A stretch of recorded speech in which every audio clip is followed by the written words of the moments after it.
SI, Zoo di Venezia.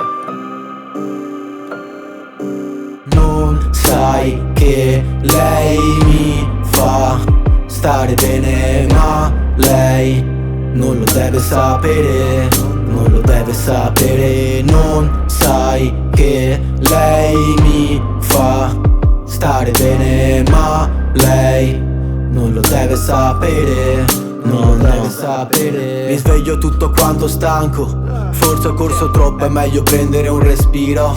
A volte rimango esterrefatto e mi domando se il malloppo ne valga il motivo. Birrette in cerca accompagnate da risate, qualche patatina.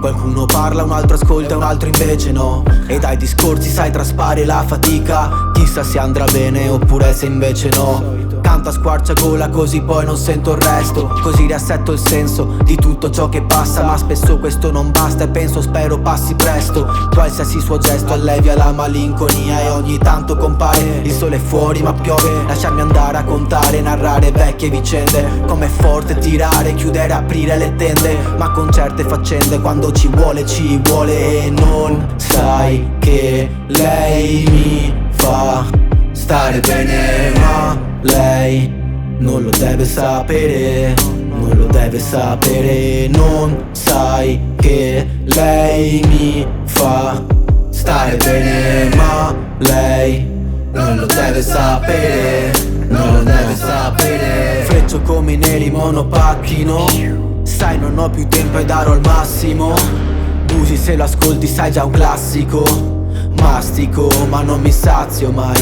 Devo fare mille cose, non ho tempo ma devo fare tutto quanto, quindi messi male. Se tutto fa brodo allora mescola.